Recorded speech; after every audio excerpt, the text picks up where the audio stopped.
What's up guys, this is Kellen with Dream Media Home Theater. If you guys have a CINEMASCOPE screen and you're tired of having the pesky black bars, hitting a button on your projector's remote to get the screen proportions correctly, to get rid of those black bars, you have to shrink it down to 16:9 content, now you have black bars on the sides. Forget all of that, I'm gonna tell you how to solve it all right after the intro.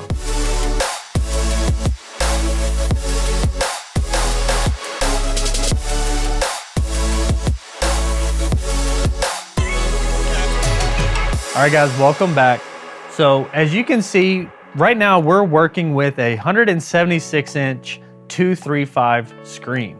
Not everything is going to scale appropriately. For instance, if we have the Apple TV menu on here, you can see that it has the black bars on the sides. Customer preference, he decides to turn this off during the menus.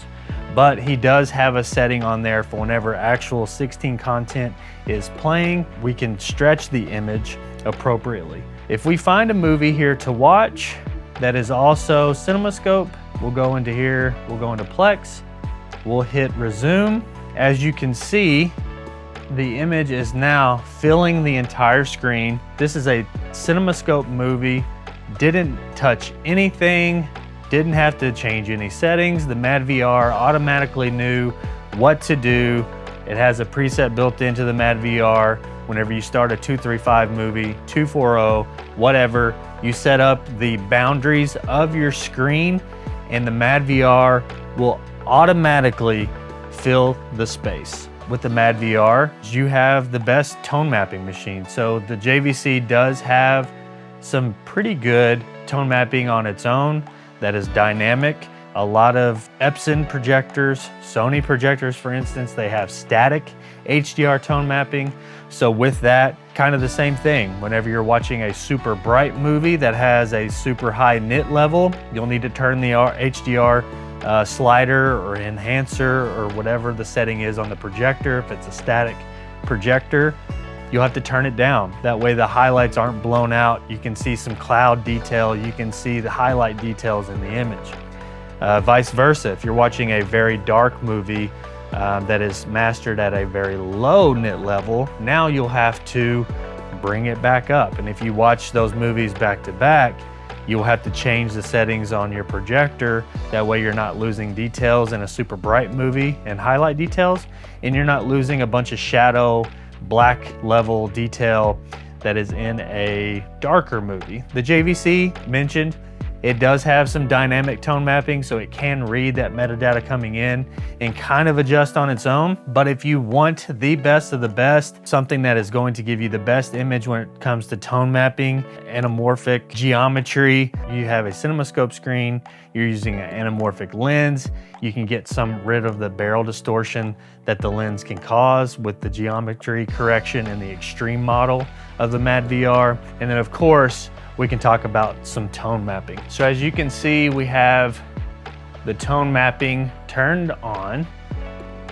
The customer's preference here is he wants a nice punchy look to the image, so the HDR is gonna be ramped up quite a bit. Brightness preference, he does have this tweaked up to +7. The adjustment speed, of course, we want that set at 100% as well. That way it will read, see adjustments, and make those adjustments the quickest it can. Highlight recovery.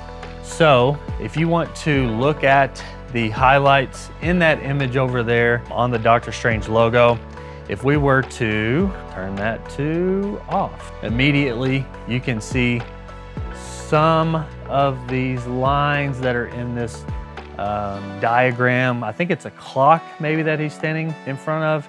You can already see some of the lines that are washed away. Too bright. We'll do very high real quick. And just like that, you can see a lot more detail in the highs. Contrast recovery, again, this is with the MadVR. He has it set on medium. You have the same settings. You can go off, medium, or high. Shadow recovery, the JVC does a very good job of retaining some of the shadow detail. Again, you can turn that off. Color tweaks to fire. This can be a balanced image. You can set it to off. or you can set it to high strength. From my experience, the balanced gives it a lot more yellow look, and then the high strength does add a little bit more red to the fire. So those are the HDR settings. So you may not be able to see some of the settings on the screen, but I'm gonna go over them with you. He has the subtitle handling turned on. If you are watching a lot of movies that does have subtitles, if you don't have a MadVR, if you're not using an anamorphic lens, you're basically just zooming in the projector to where it's just shining the black bars above and below the screen. There's a lot of dead pixels that aren't being utilized in that scenario. Hence, whenever a movie comes on and there's subtitles, those subtitles would actually be appearing down here somewhere. You're not gonna be able to see them if you have black velvet on the walls, black painted on the walls. You're just not going to see that if you have the pixels blanked out. So the MadVR does a good job of detecting that there is subtitles, bringing them up into the viewing area, and he has that set on ludicrous, which is basically just the highest setting that it will detect, bring it up, and then take it away as soon as the subtitles are gone. Black bar detection, minimalization, he has all that set to ludicrous as well. And then this is where he has his full screen detection on as well. He has his 1.77 and 1.85 detection on to naturally stretch the screen. And that's pretty much gonna wrap up everything in the video with MadVR. So long story short, if you're watching any movies that have aspect ratio changes, like any of the Christopher Nolan movies, you're going to have a consistent image to where you're not going to detect that. Also, when you're watching 16:9 content, you can also get rid of these black bars. So if you're watching a football game, something like that, it will naturally stretch and fill the screen as well. That's gonna wrap it up for today's video on the MadVR and how it will give you the best tone mapping and the best video processing to fill your CINEMASCOPE screen. I hope you enjoyed today's video. If you are interested in any of the products you see on our channel, feel free to reach out at dreammediaav.com. This is Kellen with Dream Media Home Theater. We'll catch you in the next video.